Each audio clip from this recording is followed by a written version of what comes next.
Ya, puji Tuhan.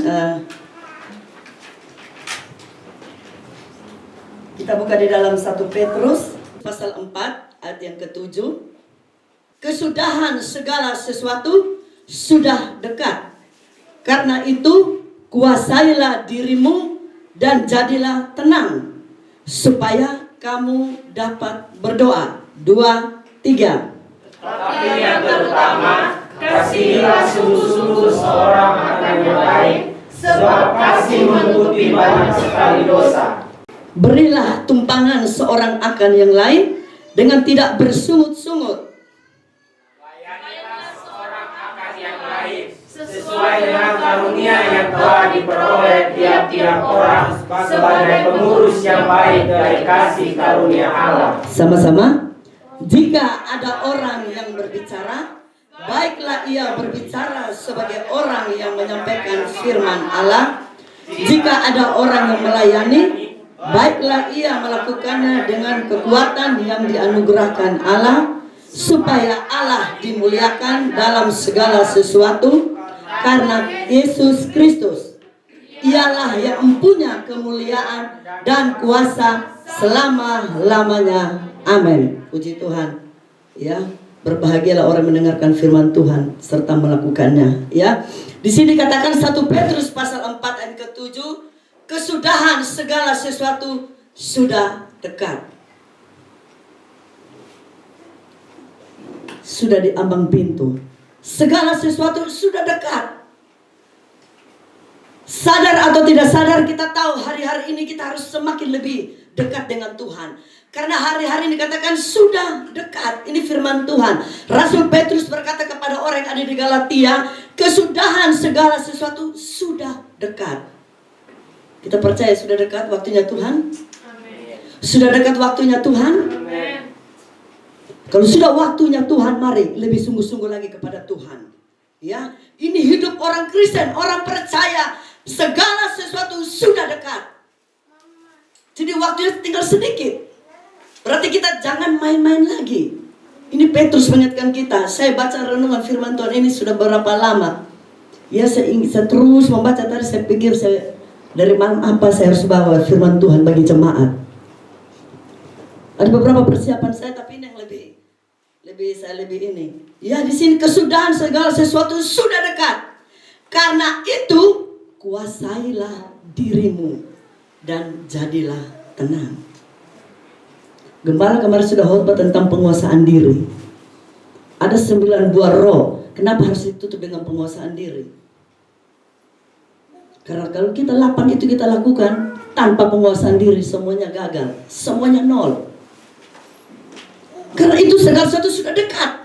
Karena itu kuasailah dirimu dan jadilah tenang. Nah, di sini saya tekankan di sini kesudahan segala sesuatu. Nah, di sini artinya apa? Kesudahan segala sesuatu artinya di sini semuanya akan selesai, semuanya akan berakhir. Iya Pak, iya. Kan di sini katakan kesudahan segala sesuatu sudah dekat. Karena itu firman Tuhan katakan kuasailah dirimu. Kita harus ada penguasaan diri. Kita harus bisa menguasai diri kita. Amin. Harus kita bisa menguasai diri. Nah, di sini artinya kesudahan segala sesuatu artinya semuanya akan selesai dan akan berakhir. Kalau engkau merasa diri hari ini engkau cantik, akan berubah nanti. Dan sebaliknya, kalau engkau merasa hari ini buruk, itu akan berakhir juga, akan selesai. Iya enggak? Karena firman Tuhan katakan bahwa semuanya akan selesai dan akan berakhir. Maka dari situ katakan kesudahan segala sesuatu sudah dekat. Jadi hari-hari ini mari saudara jemaat yang saya kasihi dalam Tuhan, jangan lagi kita main-main. Kita nggak tahu. Firman Tuhan Petrus katakan bahwa segala sesuatu sudah dekat. Maka dari itu kita harus apa? Kuasai diri ini. Bisa menguasai diri ini. Arti orang yang mendapat menguasai diri artinya apa? Bukan saya. Bukan saya yang menonjol. Berarti ada satu kerendahan hati. Segala sesuatu bukan saya. Karena apa? Karena Tuhan. memang dikatakan karena itu kuasailah dirimu dan jadilah tenang. Ada beberapa hal yang saya ambil dari firman Tuhan pada pagi hari ini, dikatakan bahwa kesudahan segala sesuatu sudah dekat, karena itu kuasailah dirimu, jadilah tenang. Nah, di sini ada 3 poin yang saya akan ambil dari pembacaan ini. Dikatakan bahwa orang yang dapat menguasai diri adalah orang yang bisa dapat berdoa. Iya enggak? Yang kedua, orang yang dapat menguasai diri, dia dapat tenang. Yang ketiga dikatakan orang yang bisa menguasai diri, orang yang punya kasih. Kita menguasai diri kita. Bisa nggak kita bisa menguasai diri kita? Ada firman Tuhan katakan ada 9 buah roh. Nah, di sini ada sukacita, ada damai sejahtera, ada kebaikan, ada kesetiaan, kelemah lembutan, kebaikan, damai sejahtera, dan ditutup dengan penguasaan diri. Kenapa nggak di awal penguasaan diri? Karena segala sesuatu itu kalau nggak ditutup dengan penguasaan diri, semuanya nol. Semuanya gagal. Semuanya tidak ada artinya. Karena kita nggak bisa menguasai diri. Punya kasih, tapi nggak bisa menguasai diri. Contoh kalau kita di jalan. Karena sering saya ikut Bapak Gembala karena dia setir. Diselip aja dengan motor. Nggak mungkin dia begini matanya, nggak pasti dia bikin nantangnya. Tapi kan istri dibawa di sebelah, sabar. Kalau sama-sama ngotot dengan begini, bisa turun itu. Kita harus berhadapan dengan itu. Nah, di sini firman Tuhan supaya katakan kita bisa menguasai diri kita. Amin. Harus menguasai diri kita. Kuasailah dirimu, jadilah tenang. Kalau kita bisa menguasai diri, kita dapat berdoa. Ada nggak orang yang suka berdoa tergesa-gesa? Satu ketika kalau misalnya kita di meja makan, disuruhlah salah satu tunjuk dia berdoa, pasti ada yang nggak mau itu. Pernah nggak ketemu orang begitu? Selalu suruh doa makan nggak bisa, nggak mau. Ada sesuatu yang kurang di hatinya. Nggak mau dia berdoa. Padahal suruh doa makan, belum suruh doa syafaat dia. Nah, di sini katakan apa? Kuasailah dirimu supaya kita bisa berdoa, bisa tenang, dan kita ada kasih. Kita dapat berdoa. Berdoa yang bagaimana yang Tuhan mau. Ada satu contoh, coba kita buka dalam Lukas pasal 18 ayat yang ke-10. 2 contoh. Pemungut cukai dan ahli Farisi datang ke bait Allah berdoa. Pemungut cukai berdiri, Tuhan ini aku. Dia berdiri jauh-jauh. Dia datang merendahkan hati kepada Tuhan, mendengarkan ke langit, dan memukul dirinya. Artinya ada satu kerendahan hati, ada sesuatu yang keluar dari isi hatinya. Tuhan ini aku, kasihanilah aku. Doa orang yang benar, doa orang yang sungguh-sungguh, doa yang hancur hati, doa yang keluar dari hati, itu yang Tuhan jawab. Kita tipe yang mana? Kita seperti kita berdoa udah Tuhan jawab nih, saking bagusnya kata-katanya. Tuhan gak lihat kita kata-katanya bagus. Tuhan lihat dari dasar hati kita. Doa yang keluar dari isi hati kita, itu yang Tuhan dengar. Doa yang benar-benar keluar dari isi hati kita, itu yang Tuhan dengar. Bukan karena kata-kata kita yang bagus. Bukan seperti tadi orang Farisi itu, ahli Farisi. Aku bukan orang berdosa Tuhan. Aku memberikan ini dan itu. Semua dijajarkan kepada Tuhan. Mungkin Tuhan gak tahu. Apa yang kau berikan di tersembunyi, Tuhan tahu. Gak usah kita, Tuhan ini. Tapi ada yang pemungut cukai, dia memberikan. Dia berdoa, Tuhan kasihanilah aku ini orang berdosa. Dia minta penuh belas kasihan kepada Tuhan. Nah, orang yang berdoa inilah yang Tuhan mau. Yang datang dengan satu kerendahan hati, yang doa yang sungguh-sungguh kepada Tuhan, tidak disuruh-suruh, tidak diperintahkan, hanya dengan hati dia datang berdoa kepada Tuhan. Datang dengan hancur hati, datang dengan kesungguhan hati, datang dengan benar-benar penuh kepercayaan kepada Allah. Jadi hari ini mari saudara dikatakan kesudahan segala sesuatu sudah dekat. Sudah dekat, saudara hari-hari sadar atau tidak sadar, Tuhan sudah di ambang pintu. Dia mencari orang yang sungguh-sungguh kepada Tuhan, orang yang sungguh-sungguh mencari Dia, yang penuh dengan belas kasihan. Yang doa yang bagaimana yang Tuhan mau dengar? Doa yang tenang. tidak sarak suluk, tidak tergesa-gesa. Tenang.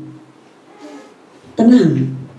Firman Tuhan katakan kalau kita berdoa, masuk kamar, kunci. Itu apa artinya, maksudnya? Artinya kita nggak bisa tergoda nanti lagi HP bunyi pas mau berdoa, HP bunyi. Pasti mau tidak mau pasti kita angkat. Terus kita terhindar dari anak-anak. Artinya tersembunyi, artinya yang tenang. Kita doa harus yang tenang. Ini Rasul Petrus katakan, kesudahan segala sesuatu sudah dekat. Karena itu kita harus kuasai diri ini. Ya, kita harus bisa menguasai diri. Ada penguasaan diri dalam hidup ini. Kalau orang suka menguasai diri, nggak terlalu suka marah-marah. Boleh marah nggak? Boleh marah nggak? Boleh marah. Katanya jangan sampai matahari terbenam. Tapi jangan suka apa? Marah. Dikit-dikit marah. Dikit-dikit marah. Ya. Jadi kita harus masuk ke dalam kamar tutup. Artinya kita tidak terkontaminasi dengan hal-hal yang di luar. Berdoa dengan tenang, berdoa dengan sungguh-sungguh kepada Tuhan. Artinya kita kusuk, kita rasakan hadirat Tuhan. Ya, kita rasakan bagaimana jamahan Tuhan. Kalau kita benar-benar menghadap Allah, menghadap Tuhan dengan hati yang sungguh-sungguh, saya percaya doa orang benar besar kuasanya. Itu Tuhan akan pasti dengar cepat. Tapi bukan doa yang dibuat-buat ya, doa yang keluar dari hati kita. Kita tinggal tenang, dikatakan terletak kekuatan. Tinggal tenang, terletak kekuatan. Yesaya 30 ayat yang ke-15 dikatakan begini, sebab beginilah firman Tuhan Allah yang Maha Kudus, Allah Israel, dengan bertobat dan tinggal diam kamu akan diselamatkan. Dalam tinggal tenang dan percaya terletak kekuatanmu. Dalam tinggal tenang dan percaya terletak kekuatanmu. Kita tenang, kita percaya, doa kita pasti dikabulkan Tuhan. Amin. Kita tenang aja. Tenang di hadirat Tuhan. Tenang di kaki Tuhan. Tenang bersama Dia. Tidak tergesa-gesa. Itu yang Tuhan mau, ya. Dikatakan lagi, tinggal tenang ya, tidak tergesa-gesa. Dan orang yang menguasai diri itu dikatakan apa? Bisa berdoa dan dapat tenang. Yang ketiga dikatakan kasih. Semakin banyak kita berbuat kasih, semakin sedikit kesempatan kita berbuat dosa. Bisa setuju ini? Bisa setuju? Semakin banyak berbuat kasih, semakin sedikit kesempatan kita berbuat dosa. Orang yang menguasai diri itu punya kasih. Amin. Menguasai diri dia punya kasih. Tidak melakukan jahat. Jadi kalau kita bisa menguasai diri, kita bisa berdoa, kita bisa tenang. Amin. Tenang dalam apa? Kita harus tenang walaupun di dalam badai tetap tenang. Amin. Masih mau tenang dalam badai? Gak punya uang bisa tenang? Benar nih. Gak punya beras? Waktu masa corona yang hebat-hebat itu kan kita pelayanan kan sampai 2 bulan gak ada ya. Ya, walaupun pemasukan gak ada, ya mungkin kan dari perpuluhan jemaat karena memang 2 bulan kita gak ada. Ya paling orang terdekat aja yang ngasih. Ya karena memang dia di sini. Memang sih banyak beras. Tapi gak mungkin Tuhan kita makan beras kan? Atau nasi lah. Nggak mungkin nggak ada cai sim lah, ada ini. Emang nggak ada uang. Emang ada beras, nggak mungkin lah kita dapat beras dari pemerintah, dapat dari hamba Tuhan sana sini. Nggak mungkin saya pergi ke warung beli ya beras saya ya. Nggak mungkin. Nggak mungkin saya harus makan nasi doang. Tapi di sini pemeliharaan Tuhan di tengah badai ini kita harus benar-benar tenang. Kita berdoa, kita lihat bagaimana mujizat Tuhan terjadi. Dan sampai hari ini baju saya udah sempit karena saking gemuknya. Walaupun corona pandemi, tetap kita diberkati Tuhan. Amin. Walaupun makan tempe doang. Amin. Kalau makan tempe dengan senyum, wah tempe bisa berubah jadi Feng Hai. Amin. Iya. Jadi jangan suka ini ya. Jadi kita semakin kuat, semakin tenang. Walaupun banyak gelombang, banyak masalah, tetap tenang. Amin. Tetap tenang. Pasti Tuhan kirim. Amin. Tuhan tidak pernah membiarkan kita kelaparan. Ya, Tuhan tidak memberikan kita meminta-minta. Karena janji Tuhan kepada saudara dan saya, ya dan amin. Tepat pada waktunya Tuhan berikan bagi saudara dan saya. Tuhan berikan kami hal-hal yang tidak pernah kami lihat, tidak pernah kami dengar, yang tidak kami pikirkan. Tuhan cukupkan itu semua dalam hidup kami. Dan memang itu kita harus benar-benar sungguh-sungguh kepada Tuhan. Bagaimana kita mau menjadi pengalaman pribadi dengan Tuhan, menjadi saksi. Nah, kita belum pernah mengalami hal-hal yang luar biasa kepada Tuhan. Nah, Tuhan itu bekerja dengan sesuatu yang tidak pernah kami pikirkan. Itu yang Tuhan lakukan dalam hidup ini. Dan itu kita menjadi berkat bagi banyak orang. Tuhan itu baik. Tuhan itu baik. Luar biasa dia. Dia kasihnya yang sempurna. Kasihnya yang benar-benar luar biasa dalam hidup kita. Tadi saya sudah katakan, orang bisa menguasai diri, dia dapat berdoa, dia ada ketenangan. Yang ketiga dia katakan, ada kasih. 1 Korintus pasal 13, saudara bisa baca di situ terus. Itu tentang kasih. Kasih adalah ada murah hati, sabar, segala macam, dan tidak cemburu, hal-hal yang lain di situ. Tapi dikatakan sekalipun aku punya kasih, terus aku memberikan hidupku untuk dibakar hidup-hidup, tapi kalau aku tidak punya kasih, engkau menyerahkan hidupmu, dibakar hidup-hidup. Tapi kata firman Tuhan, kalau tidak punya kasih, semuanya nol. Paulus jejerkan di dalam Korintus ini, orang Kristen itu identik dengan kasih. Amin. Walaupun kita tetap senyum. Kita diomongin, tetap senyum. Ya, jangan tanduk. Ya, jangan marah, jangan balas. Ya mungkin engkau marah, tapi engkau tetap tenang.